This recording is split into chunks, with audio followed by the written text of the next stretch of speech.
मधुकर से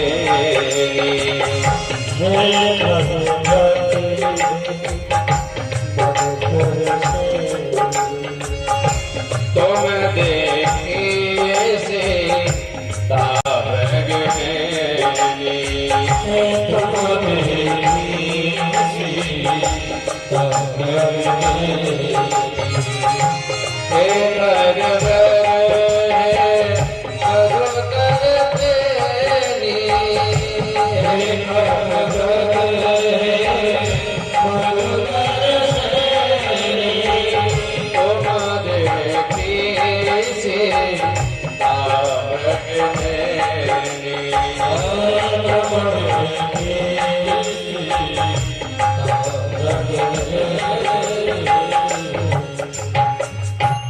Ram ji one one भटक रहे हैं।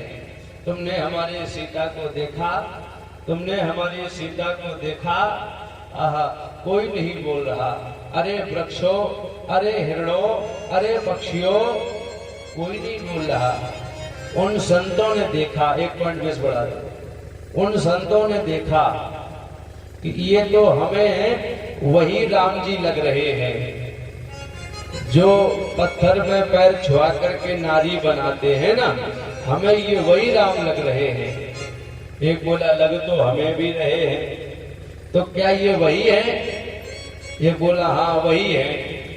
लेकिन उस दिन इनके साथ में माता सीता थी, वो आज दिखाई नहीं दे रही। एक बोला ऐसा तो नहीं मायके चली गई हो? तो मायके चली गई, हाँ, तो ये रो क्यों रहे हैं? एक बोला हो सकता है कि जब श्रीमती मायके जाती हो तो रोना पड़ता हो। हाँ, रजुआ मऊ में भी कई लोग बेचारे रोते हैं, अंदर ही रो लेते, बाहर नहीं रोते हैं। भीतर रोए के फिर बाहर आता आंसू पोंछ के, ऐसी बात थोड़ी है। हाँ, तो हो सकता है कि रोना पड़ता हो। तो एक बाबा बोला अगर रोना पड़ता है तो ये रोने की घंटी गले में क्यों बांध रहे हो? उठाओ और फेंको, इससे तो अच्छा है कि बिना विवाह के रहो। तो बस उठाया पत्थर और नदी में फेंक दिया, और उसी नदी से राम जी निकले। तो जैसे ही राम जी ने नदी में पैर रखा, उन पत्थरों को पता चला कि राम जी आए हैं। बस अब वो राम जी को देख करके पत्थर रोने लगे। चरण अपना छुआ दे, चरण अपना छुआ देते, तुम्हारा क्या बिगड़ जाता। चरण अपना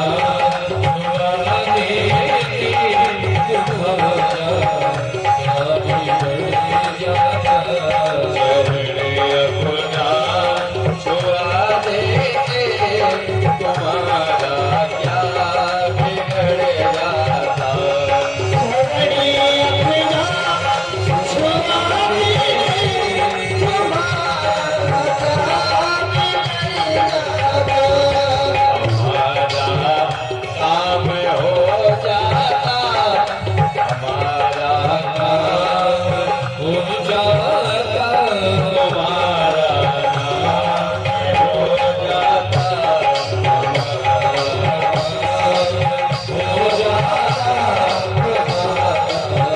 अपना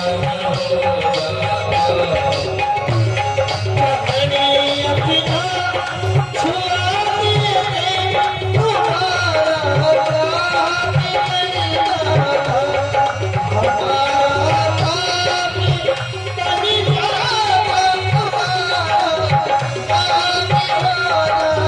देते, तुम्हारा क्या बिगड़ जाता।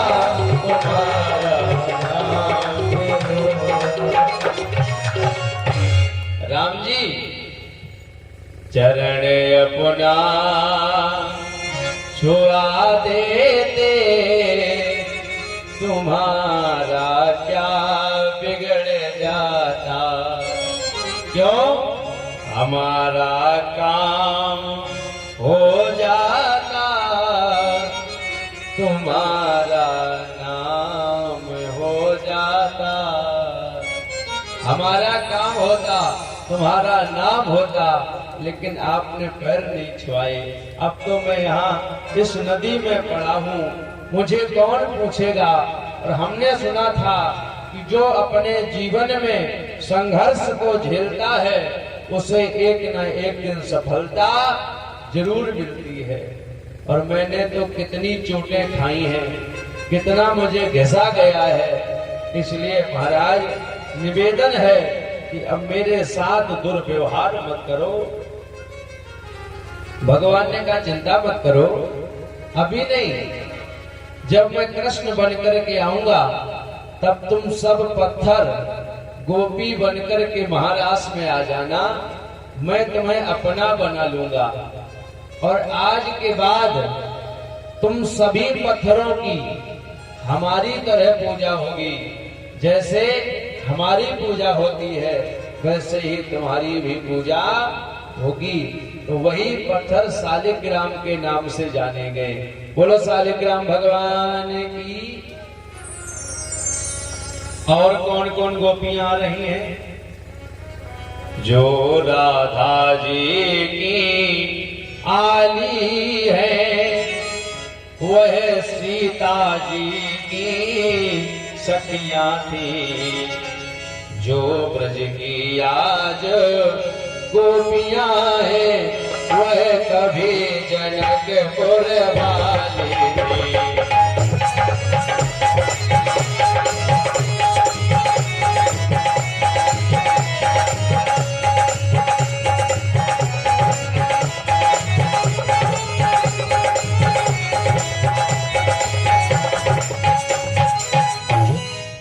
जो राधा जी की आली है वह सीता जी की आली थी। जो आज राधा जी की सखियां हैं, जो राधा जी की सहेलियां हैं, वह कभी सीता जी की सहेलियां हुआ करती थी। अच्छा सच सच बताओ, राम जी के विवाह में कितने दूल्हे थे? दूल्हा कितने थे राम जी के विवाह में? 4। राम, लक्ष्मण, भरत, शत्रुघ्न, 4 दूल्हा बैठे हैं। अच्छा आपने देखा होगा कि विवाह में सुबह सुबह जब विवाह हो जाता है उसके बाद एक रस्म होती है कुंवर कलेऊ की। तो उस कुंवर कलेऊ में गांव की माताएं दूल्हे को खूब गालियां देती हैं। जो दूल्हा की सलह साड़ियां लगती हैं वो खूब गालियां देती हैं और दूल्हा मुस्कुरा के सुनता है।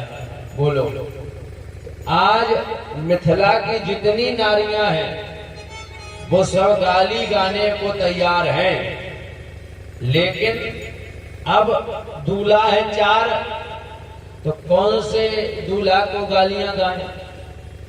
तो जो दूल्हा सबसे सीधा हो उसी के लिए गालियां गाई जाए।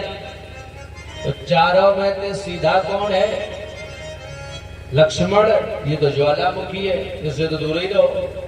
शत्रुघ्न बोले ये भी ज्वालामुखी है। राम जी बोले ना ज्यादा सीधे हैं और ना ज्यादा टेढ़े हैं, ये मामला बीच का है। तो फिर सबसे सीधा कौन है?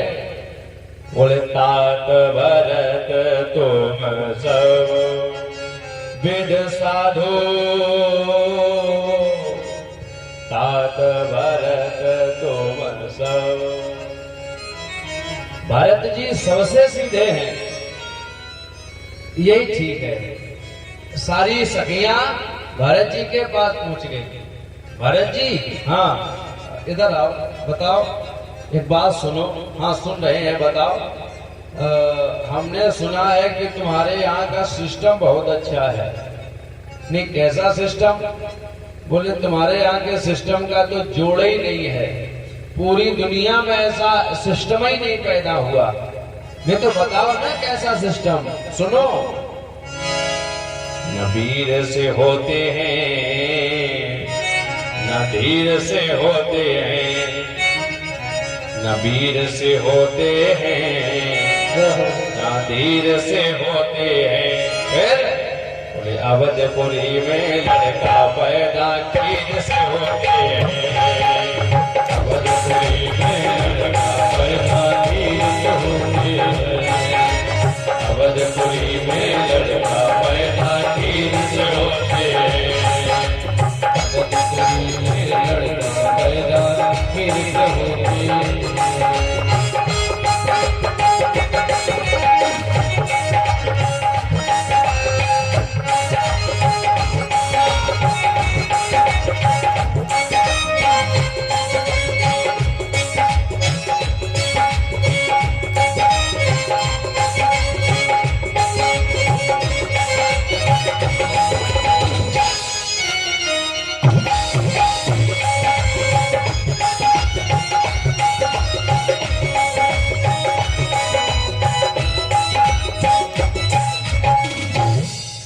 तुम्हारे यहाँ का इतना बढ़िया सिस्टम है, एक भगोना भंडारा में खीर बनवाओ और पूरे गांव की अम्मन का खवाओ और एक एक लड़का करवाओ।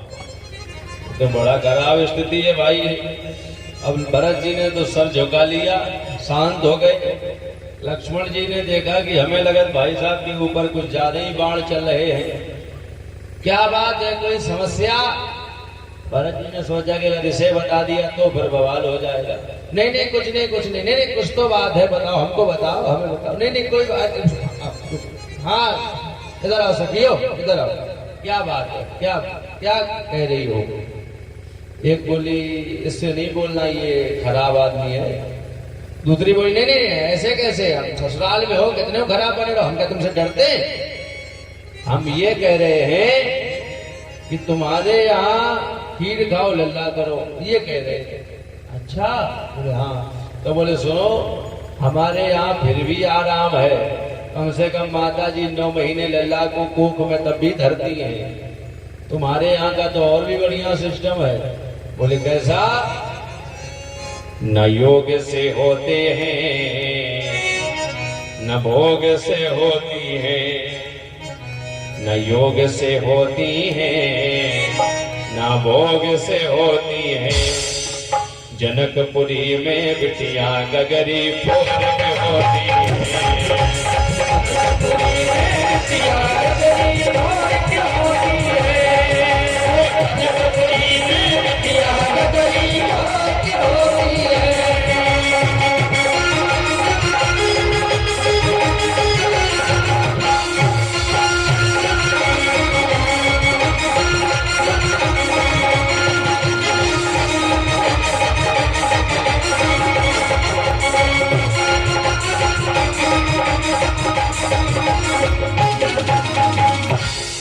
तुम्हारे यहाँ तो इतना बढ़िया सिस्टम है कि देवराव किराए पे पहुंचो, एक गगरिया पटको, पिटिया उठाओ घर आओ, फिर पटको, फिर पिटिया उठाओ घर आओ। कितना बढ़िया आराम ही आराम, जरूरत ही नहीं है किसी चीज की। सारी गोपियां शांत हो गई। एक बोली यहाँ से खिसक लो खिसक लो, भाई ज्यादा सुनने को मिल जाएगी। अब सारी सखियां दौड़ करके पहुंची राम जी के पास। ए राम जी, अरे राम जी से बोली जनकपुर की नारी, बता तब हुआ। अरे राम जी से, अरे राम जी से कहती जनकपुर की नारी, बता तब हुआ। लोगवा देत काहे गारी, बता तब हुआ। लोगवा देत काहे गारी, बता तब हुआ। लोगवा देत काहे गारी, बता तब हुआ। राम जी से पूछे, राम जी से पूछे जनकपुर की नारी, बता तब हुआ। लोगवा देत काहे गारी, बता तब हुआ।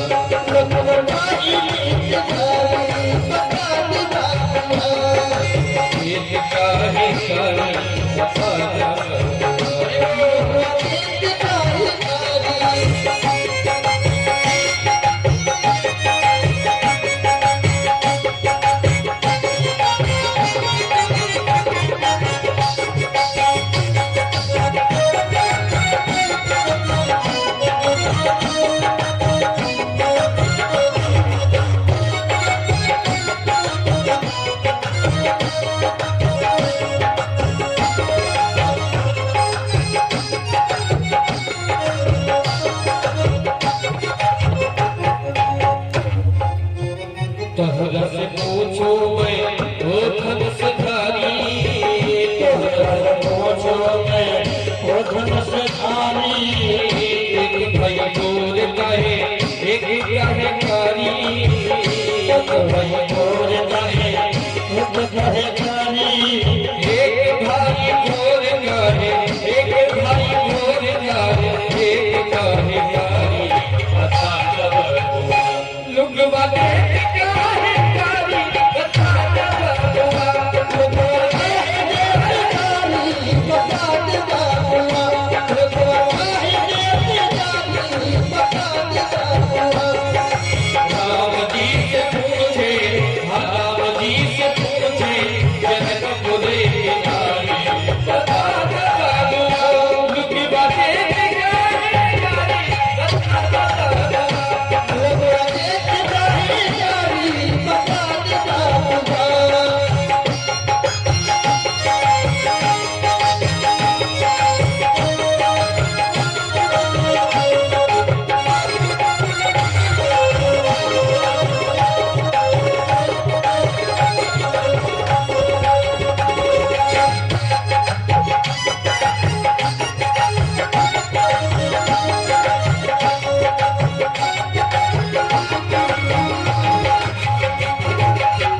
ये बूढ़ा बाबा की पकल पकल डाली, ये बूढ़ा बाबा की पकल पकल डाली, ये बूढ़ा बाबा की पकल पकल डाली, ये बूढ़ा बाबा की पकल पकल डाली। देखन पे खातर खाए घर के थारी, देखन पे खातर खाए घर के थारी। देखन पे पाकर हाँ देखन पे पाकर खाए घर के थारी। लुगवा दे काहे कारी, बता जब लुगवा दे काहे कारी, बता जब लुगवा दे काहे कारी, बता जब लुगवा दे काहे कारी, बता जब। राम जी से पूछे, राम जी से पूछे जनकपुर की नारी, बता जब लुगवा दे काहे कारी, बता जब लुगवा दे काहे कारी, बता जब लुगवा दे काहे कारी, बता जब लुगवा दे काहे कारी, बता जब लुगवा दे काहे कारी।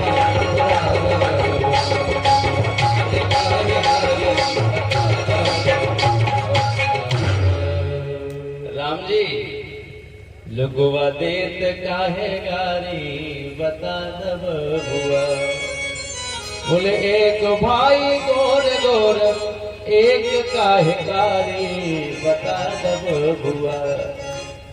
एक भाई तो गोरा बेगा है और एक काला है, इसका क्या मामला भाई? लोग देत काहे गारी, बता दब बुआ। ए राम जी सुनो ना, क्या है, हम ये कह रहे हैं कि हम तुम्हारे साथ विवाह करना चाहते हैं। हमारे साथ विवाह?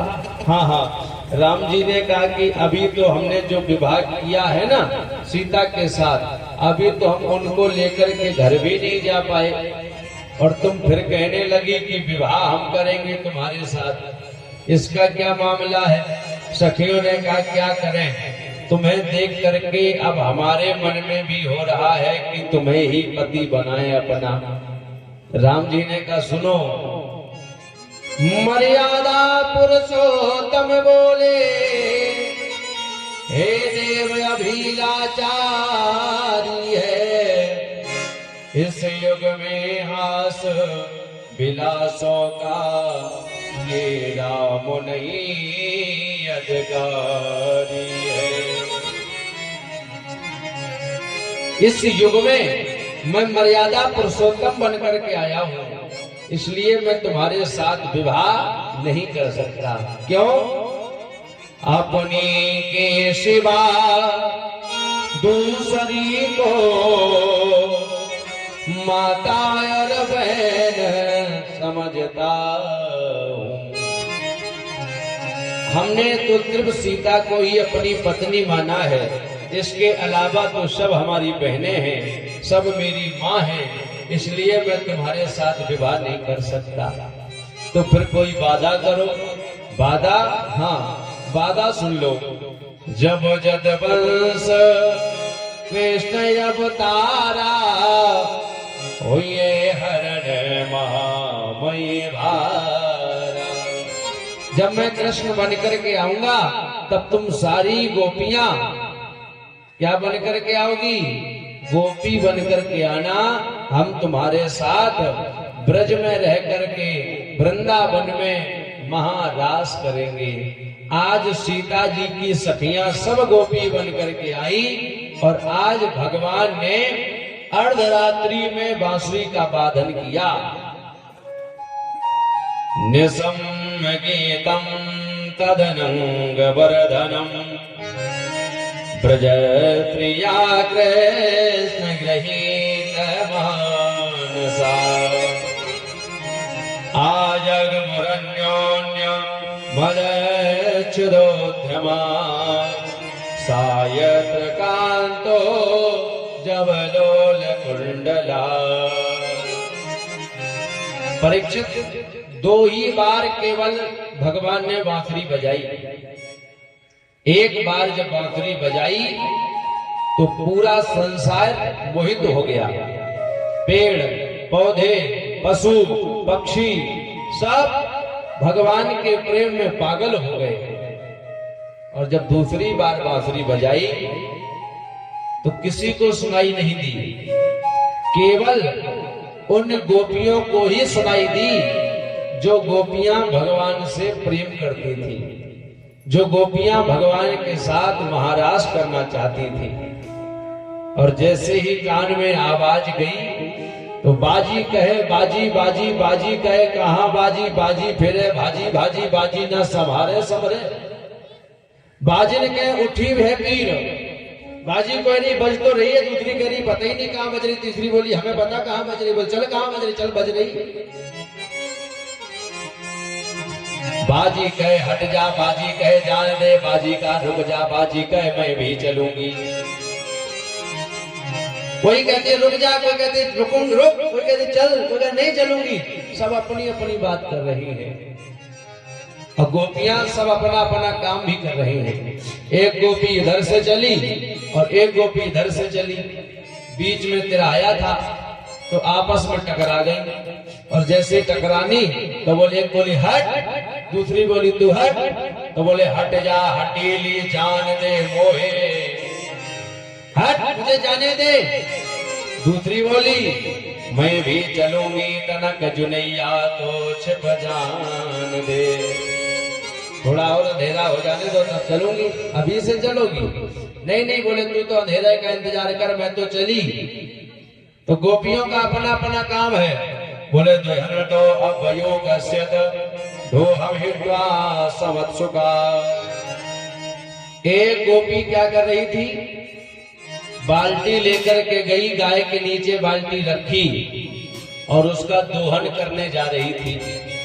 उसी समय बांसुरी की आवाज कान में पड़ी तो बाल्टी उठाई और वहीं फेंक दी। गाय के पैर में बांधने वाली रस्सी अपने कमर में बांध ली और भागी चली जाए, हा कृष्ण हा कृष्ण हा कृष्ण पयोत सत्यम। एक गोपी अपने लाला को दूध पिलाने जा रही थी, अचानक कान में आवाज पड़ी तो लाला को उठायो, धरती में भचोक दियो और भागी चली जाए, हा कृष्ण हा कृष्ण हा कृष्ण। एक गोपी क्या कर रही थी, बोले लिम्पंत्या, लीप रही थी। लीपते लीपते कान में आवाज गई तो एक हाथ में गोबर लगा है और एक हाथ साफ है और भागी चली जाए, हा कृष्ण हा कृष्ण हा कृष्ण। प्रव्रजन्त्योन्या आंजन्त्या कांसलोचना। एक गोपी तैयार हो रही थी, श्रृंगार कर रही थी, तो जैसे ही काजल लगाने चली तो एक आंखी में तो काजल लगाया और जैसे ही दूसरे में लगाने चली तब तक बांसुरी की आवाज आ गई तो हाथ फिसल गया। अब एक में तो काजल और एक में कान तक काजल, और भागी चली जाए हा कृष्ण हा कृष्ण हा कृष्ण। सारी गोपियां भागी। एक गोपी का पति बड़ा खतरनाक था, तो उसने पकड़ा गोपी को और एक कमरे में बंद किया, बाहर से ताला मार दिया। गोपी ने विचार किया कि सारी गोपियां तो आज भगवान से मिल लेंगी, सारी गोपियां आज भगवान को अपना बना लेंगी और मैं रह जाऊंगी। तो आज कमरे में ही योगासन लगाया, शरीर को वहीं छोड़ दिया और प्राण भगवान के पास पहुंच रहे हैं। परीक्षित जी ने गुरुदेव से कहा, अरे महाराज, क्या वो अनपढ़ गोपियां इतनी बड़ी योगी है कि अपने प्राण को स्वतः ही छोड़ दिया? आजकल आदमी को अपने प्राण छोड़ने के लिए जहर खाना पड़ता है, बोलो, ट्रेन के आगे खड़ा होना पड़ता है, लेकिन गोपियों को कुछ नहीं करना पड़ा, बस आसन लगाया और प्राण छोड़ दिए। तो सुखदेव जी महाराज कहते हैं, राजन, यह गोपियां साधारण गोपियां नहीं है, यह वो गोपियां हैं, बोले बड़े बड़े संत, बड़े बड़े यमलात्मा, बड़े बड़े धर्मात्मा, जिन्होंने हजारों बरस तपस्या करने के बाद भी भगवान को नहीं पा पाया, तब वही संत गोपी बनकर के वृंदावन में जन्म ले लिए और आज वही सारे संत भगवान से मिलने जा रहे हैं। तो ये केवल साधारण गोपियां नहीं है, ये तो भगवान की भक्ता है, संत है। और जैसे ही सब गोपियां भगवान के पास पहुंची तो भगवान ने बांसुरी तो बंद कर दी। स्वागतम वो महाभागा प्रियम किम करवाणि वा ब्रजस्यानामयं कश्चित् पुरोतागमन कारणम्। स्वागतम वो महाभागा, आइए आइए देवी, तुम्हारा स्वागत है। लेकिन एक बात बताओ, ब्रूता गमन कारणम, तुम्हारा स्वागत है, अच्छी बात है, तुम आ गई हो, लेकिन सच सच बताओ कि तुम आई क्यों हो, क्या कारण है? रजन रेसा घोर रूपा घोर सत्य सेवता। अर्धरात्रि में कभी भी किसी भी स्त्री को घर से बाहर नहीं निकलना चाहिए, और तुम अकेली घर से भाग आई। अच्छा अच्छा, मैं समझ गया। दृष्टम वनम कुसुमितम राकेश शंकर रंजितम। तुम रात्रि में, क्योंकि अब शरद पूर्णिमा का चंद्रमा अति प्रकाशित हो गया है, तो मुझे लगता है कि तुम वन को देखने चली आई हो। वनम दृष्टम, तो वन की शोभा देखने आई।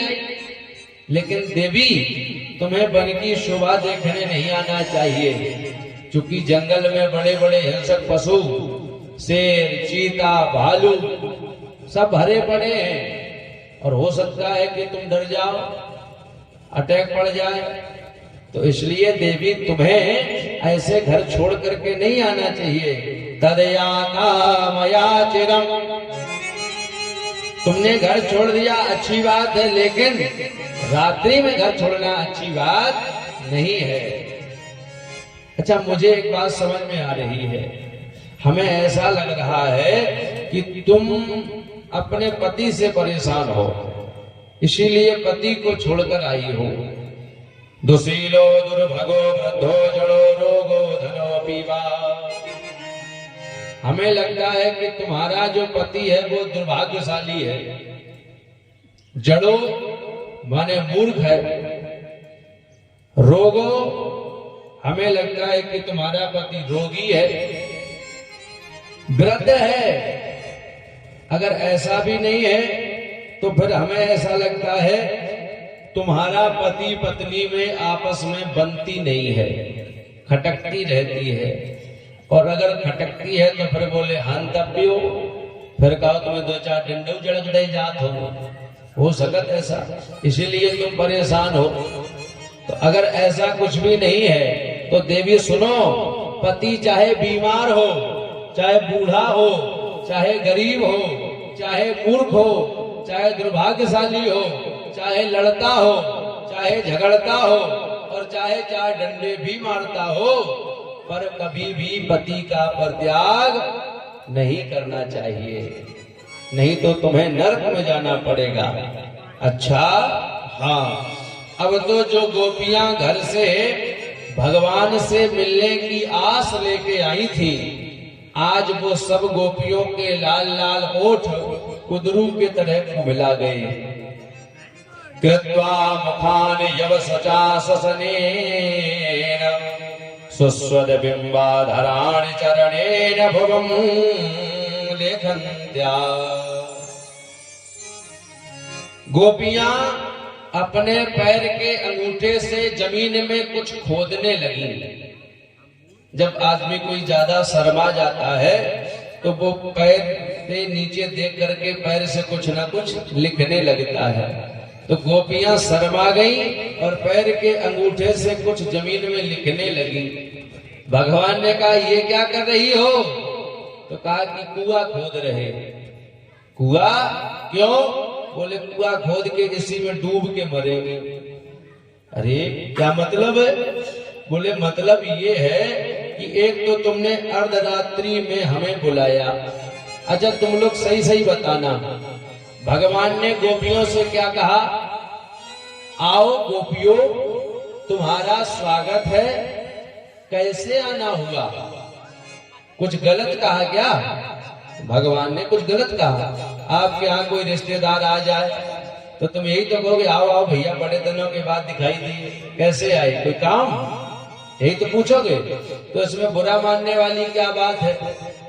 आपको भी नहीं बुरा लग रहा, हमें भी बुरा नहीं लग रहा, तो फिर ये गोपियां बुरा क्यों मान रही हैं? अभी आपको भी बुरा लगेगा, हम बता रहे हैं। अभी नहीं लगेगा, आप लगेगा, हम बताएं तब भाई।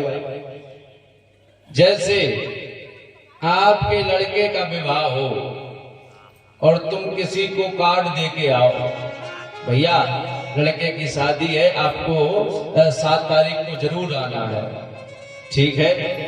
और आप गेस्ट हाउस के बाहर गेट पे खड़े हो, आइए स्वागत स्वागत स्वागत, और वो आदमी भी आ जाए जिसे तुमने कार्ड दिया था, और जैसे ही वो आए तो आप कहो अरे वाह वाह भैया आप आए हैं, आइए आइए, कोई काम था? आप बताओ, लगा खराब? माने कार्ड भी तुम्ही ने दिया, बुलाया भी तुम्ही ने, और तुम ही कह रहे हो कि कैसे आए, कोई काम? अब लगा खराब। तो गोपियां कह रही है बुलाया भी तुम्ही ने, और जब मैं आ गई तब तुम पूछ रहे हो कि कैसी आई। सुनो, चित्तम सुखेन भवताप हृतम गृहेषु। एक बात सुनो, क्या? एक बार एक पत्नी अपने पति को बहुत चाहती थी, इतना चाहती थी कि जब तक पति को भोजन नहीं कराती थी तब तक स्वयं भी भोजन नहीं करती थी। एक दिन पति विदेश जाने लगा तो पत्नी ने कहा कि अब आपको बिना खिलाए तो मैं खाती नहीं हूं, तो अब मैं क्या करूंगी? तो पति ने एक अपना फोटो दिया और कहा कि देवी ये फोटो अपने पास रखो, जब तक हम ना आवे तब तक तुम इसी फोटो में भोग लगाओ और प्रेम से खाओ, रोज इसी में भोग लगाओ। तो अब वो गोपी, वो पत्नी रोज उसी फोटो में भोग लगाने लगी, रोज। एक दिन पतिदेव आ गए, पत्नी फोटो में भोग लगाने जा रही थी और उसी समय पतिदेव आ गए। अच्छा अब सच सच बताना परीक्षित, जब थाली रखी है फोटो के सामने और पतिदेव खड़े हैं गेट पर, तो अब फोटो में भोग लगाना चाहिए या पतिदेव को भोजन कराना चाहिए?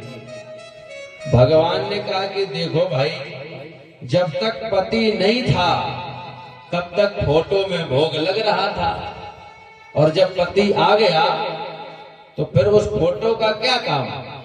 कोई काम नहीं, फिर तो बस उसी पति को ही खिलाओ।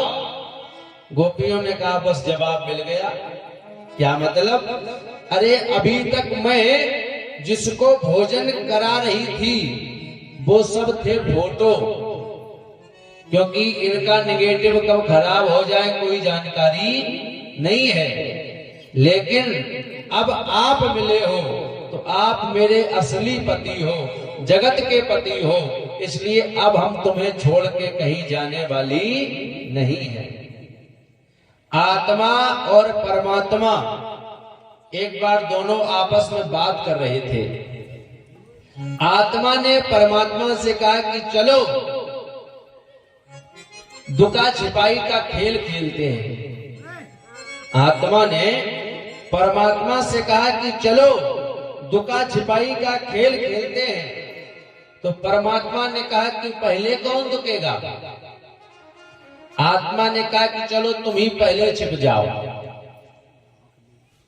परमात्मा ने कहा नहीं, पहले तुम छिप जाओ। तो परमात्मा की बात मान करके आत्मा छिप गई, और जैसे ही छिपी तो महाराज भगवान परमात्मा ने आत्मा को ढूंढना शुरू किया। तो कितनी ढूंढी? बोले जितनी आत्माएं बैठी ये सब किसने ढूंढी? भगवान ने ढूंढी। भगवान ने आत्मा को खोजा। मैं एक हूं, अनेक होना चाहता हूं। प्रलय के बाद भगवान ने ही ब्रह्मा के द्वारा सृष्टि का निर्माण करवाया।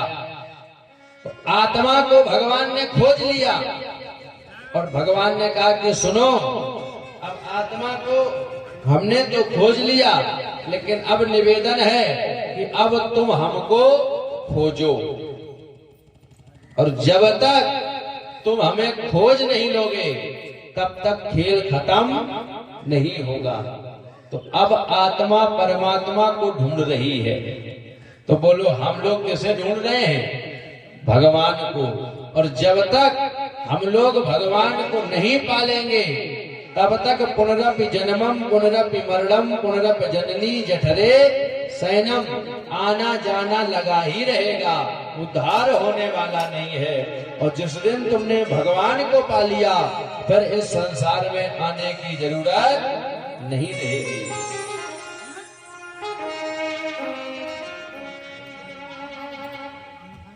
परमात्मा ने आत्मा को ढूंढा, आत्मा ने परमात्मा को ढूंढा। आज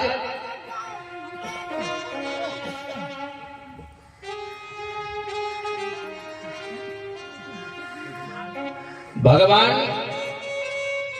गोपियों की बात सुनकर के प्रसन्न हो गए। आज महाराज प्रारंभ होने लगा। एक एक गोपी, दो दो श्याम, दो दो गोपी, एक एक श्याम, अंगना मंगना, चांद्रवे चांद्रिका, गोपिका वल्लभा। महाराज प्रारंभ हो गया। सारी गोपियां भगवान के साथ नृत्य कर रही हैं। ताता थैया ताता थैया ताता थैया, तुम दाम त्रिकृताम त्रिकृताम दाम दाम तीम। आज चारों तरफ महाराज चल रहा है, और जैसे ही महाराज प्रारंभ हुआ अचानक गोपियों के मन में अभिमान आ गया। गोपियां सोचने लगी देखो ये जो कन्हैया है ये भगवान नहीं है, ये तो एक साधारण सा मानव है। यदि ये भगवान होता तो हमारे साथ युद्ध, ये प्रेम प्रसंग नहीं चल रहा होता, हमारे साथ महाराज नहीं कर रहा होता, ये साधारण मानव है। और जैसे ही भगवान को लगा कि गोपियों के अंदर अभिमान है, वासना है, तो वैसे ही भगवान एक गोपी को लेकर अंतर ध्यान हो गए। उस गोपी का नाम इस भागवत में नहीं दिया गया। गोपी का नाम क्या है? श्री राधा।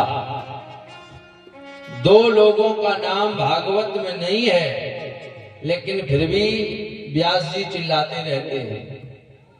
पहला श्री राधा का, राधा जी का नाम पूरी भागवत में कहीं भी नहीं है। और दूसरा श्री सुदामा जी का। उनका भी नाम भागवत में नहीं है। तो दोनों का नाम है कहाँ? बोले दोनों का नाम गर्ग संहिता में है, भागवत में नहीं है। तो लिया क्यों नहीं? राधा रानी जी है श्री सुखदेव जी महाराज की गुरु। और ध्यान रखना, 5 लोगों का कभी भी नाम नहीं लिया जाता। आत्मनामम गुरुर्नामम, पहले तो अपना नाम व्यक्ति को नहीं लेना चाहिए। नहीं तो आजकल आदमी हम फलाने सिंह करता घूमता है। लेकिन शास्त्र क्या कहता है कि अपना नाम कभी नहीं लेना चाहिए। गुरुर नामम, अपने गुरु का नाम नहीं लेना चाहिए। ज्येष्ठ पुत्र, अपने बड़े बेटे का नाम नहीं लेना चाहिए।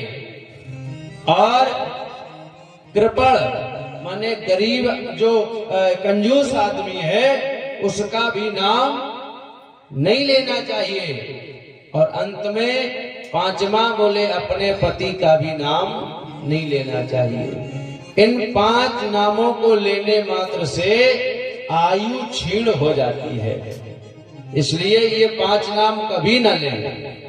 श्री राधा जी श्री सुखदेव जी की गुरु हैं, और सुखदेव जी जब एक बार राधा नाम लेते हैं तो 6 महीने की समाधि लग जाती है।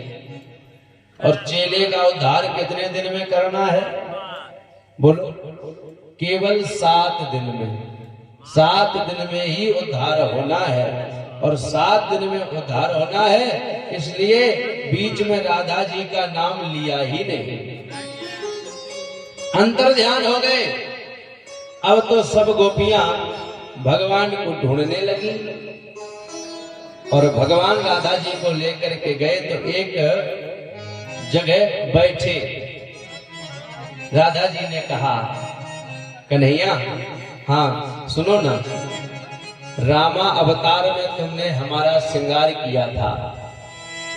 एक बार चुन कुसुम सुहाए, एक बार आपने हमारा श्रृंगार किया था, और आज मेरा मन कह रहा है कि एक बार फिर मेरा श्रृंगार कर दो। कैसे? तो कहा फूलों से, फूलों से श्रृंगार करो। फूलों से सज रहे हैं,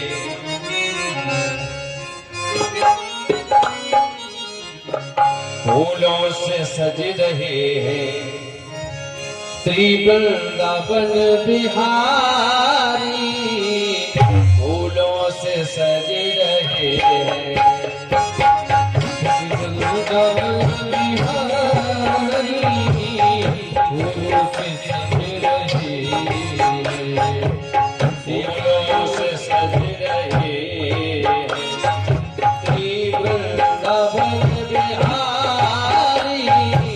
फूलों से सज रहे हैं श्री वृंदावन बिहारी, फूलों से सज रहे हैं, फूलों से सज रहे हैं श्री वृंदावन बिहारी, फूलों से सज रहे हैं श्री वृंदावन बिहारी, फूलों से सज रहे हैं श्री वृंदावन बिहारी, फूलों से सज रहे हैं श्री वृंदावन बिहारी, और साथ सज रही है, और साथ सज रही है दशवान की दुलारी, और साथ सज रही है दशवान की दुलारी, और साथ सज रही है दशवान की दुलारी, फूलों से सज रही है वृंदावन बिहारी,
प्रभु मेरा श्रृंगार कर दो। श्रृंगार, हाँ, आज भगवान ने पुष्पों के द्वारा राधा रानी का श्रृंगार किया। श्रृंगार करने के बाद भगवान ने कहा देवी अब चलो। राधा जी ने कहा कि अब चले ही तो नहीं सकते, यही तो समस्या है। क्यों? क्योंकि अगर चलेंगी तो हमारे ये फूल टूट जाएंगे ना, क्योंकि ये फूल बड़े नाजुक हैं। तो चलोगी नहीं? नहीं नहीं, हम चलना तो चाहते हैं, लेकिन अगर ये फूल टूट गए तो श्रृंगार बिखर जाएगा। तो क्या करना चाहती हो? बोले हम ये चाहते हैं कि तुम हमें गोद में लेकर चलो। भगवान ने कहा गजब हो गया, हिंदू पूजे मेड़ हमारी कृष्ण चंद्र लीनी गोद में नारी। हिंदू कहेंगे कि देखो कन्हैया जी ने गोद में नारी लेके घूमे, और अगर हमने अपनी राधा को गोद में ले लिया तो कलयुग के लड़के तो खोपड़ी में बिठा के घूमेंगे, तो ये ठीक नहीं रहेगा। देवी एक काम करो, क्या तुम मेरे गोद में ना बैठो तो ज्यादा बढ़िया रहेगा। नहीं नहीं नहीं, हम तो जरूर बैठेंगे चाहे जो हो। तो फिर ऐसा करो, आंखें बंद करके मेरे कंधे पे बैठ जाओ। पति के अगर कंधे पर बैठना हो तो आंखें बंद करके बैठो, कोई दोष नहीं है। हाँ बिल्कुल। तो राधा जी ने कहा हमें बैठने से मतलब, चाहे आंखें बंद करके बैठाओ और चाहे आंखें खोल के बैठाओ, हमें तो कंधे पे बैठना है ना। हाँ तो ठीक है, ऐसा करो, थोड़ी ऊंचाई पे खड़ी हो जाओ। थोड़ी ऊंचाई पे खड़ी हुई, भगवान ने कहा आंखें बंद करके बैठो। राधा रानी ने आंखें बंद की और जैसे ही बैठने को चली वैसे ही हाथ पैर आगे बढ़ाया तो देखा कि बिल्कुल मैदान खाली लग रहा। आंखें खोल के देखा महाराज भगवान गायब हो गए, अंतर ध्यान हो गए। अब राधा जी बैठकर रोने लगी। तब तक वो सारी गोपियां ढूंढती हुई आई। एक बोली वो देखो राधा बैठी, वो बैठी राधा। ए राधा, तू यहाँ अकेली बैठी है, वो कहाँ चला गया? वो, हाँ, कांटा है कांटे वाली है, पर उस कांटे का पता नहीं। कर गया शिकार नजर में ही, कर गया शिकार नजर में ही, पर सैया शिकारी मिला नहीं। वो तो भाग गया, भाग गया। हाँ, लीलम लयतीत लीला। आज गोपियों ने मिलकर के भगवान की लीला करी। कोई अघासुर बन गया, कोई बकासुर बन गया, कोई समरासुर, सब नए नए दैत्य, कोई बलराम बना, कोई यशोदा बना, कोई नंद बना। और आप देखना भागवत जी में, ये भागवत में जो दसम स्कंद है जिसकी आप चर्चा सुन रहे हैं, ये भागवत का हृदय है। यदि भागवत में दसम स्कंद ना हो तो भागवत अधूरी हो जाएगी, बिना हृदय के हो जाएगी। और जिसके जीवन में हृदय ना हो, बोलो वो आदमी किस काम का? किसी काम का नहीं। तो दशम स्कंद हृदय है, और दशम स्कंद में ये जो महारास आप सुन रहे हैं, ये 5 अध्याय जो महाराज के दिए गए हैं, ये प्राण हैं भगवान के। क्या है? प्राण। तो इन 5 अध्यायों में भगवान, अच्छा आप देखना, आपके गांव में रासलीला होने आए, रासलीला, उसमें कंस वध भी होगा, पूतना वध भी होगा, भगवान का जन्म भी होगा, रुक्मिणी विवाह भी होगा, भगवान का गौचारण भी होगा, सारी लीलाएं होंगी। लेकिन लिखा क्या जाएगा? महारास। क्या लिखा जाएगा? महारास, रास लीला। क्या लिखा जाएगा? रास लीला। तो माने सबसे महत्वपूर्ण क्या है? रास लीला। और जिसने रास लीला की कथा को सुन लिया तो समझ लो कि उसने पूरी कथा सुन ली। रास लीला हृदय है भगवान का। सारी गोपियां लीला कर रही हैं, भगवान पुनः प्रकट हुए। आज फिर से अंगना मंगना चांद्रे चांद्रिका गोपिका वल्लभा, एक एक गोपी दो दो श्याम, दो दो गोपी एक एक श्याम। आज महारास प्रारंभ हो गया। पुनः गोपियों के मन में अभिमान। अच्छा, ये गोपियों के मन में अभिमान क्यों आ जाता है? गोपियों के मन में ये शंका क्यों आ जाती है बार बार? क्योंकि गोपियां तो भगवान की भक्त हैं। नहीं, गोपियां भगवान की भक्त तो हैं, लेकिन हमने आपको पहले ही बताया था कि कामदेव आज युद्ध करने आया है। तो कामदेव जब बाण मारता है अपने काम का, तो भगवान पे असर नहीं होता, लेकिन गोपियों पर असर हो जाता है। और जैसे गोपियों पे असर होता, वैसे ही भगवान अंतर ध्यान हो जाते। क्योंकि जिसके जीवन में काम है, जहां काम है वहां राम नहीं है, और जहां राम है वहां काम नहीं है। गोपियों के अंदर काम आवे तो भगवान अंतर ध्यान हो जावे। अब यहाँ पर गोपियों ने गीत गाया है, और इस गीत को जो भी गाता है, यदि आपके हृदय संबंधी कोई रोग हो गया हो तो इस गीत को गाओ, तो हृदय संबंधी रोग खत्म हो जाएगा। और यदि आपको भगवान से प्रेम करना है तो इसी गीत को गाओ। एक बार वृंदावन में करपात्री जी महाराज आए भागवत कहने के लिए, और कितनी भागवत बोले, केवल गोपी गीत पर ही 7 दिन बोलने के लिए आए। केवल गोपी गीत पर। गोपी गीत केवल 18 श्लोक का है, तो केवल 18 श्लोक पर करपात्री जी कथा कहने आए वृंदावन में। तो पहला श्लोक बोला और ऐसा गला रुंधा, ऐसा गला रुंधा कि आंसुओं की झरी लगी। तो फिर करपात्री जी ने उस दिन कथा ही नहीं कह पाई, क्योंकि भाव में विभोर हो गए। और सच यही है कि कथा में जब तक व्यक्ति भाव विभोर ना हो जाए, तब तक कथा का आनंद नहीं आता है। लेकिन भाव विभोर होना श्रोताओं को ही चाहिए, वक्ता को नहीं होना चाहिए। श्रोता सुन करके चाहे रोए, चाहे गाए, चाहे हंसे, कोई दिक्कत नहीं। लेकिन अगर वक्ता रोने लगा या ज्यादा हंसने लगा तो फिर कथा ही बिगड़ जाएगी। इसलिए श्रोताओं को भाव विभोर होना चाहिए, वक्ता को नहीं होना चाहिए। वक्ता केवल भाव से कथा कहे और श्रोता भाव विभोर होकर के कथा सुने। जयति तेधिकं जन्मना प्रजा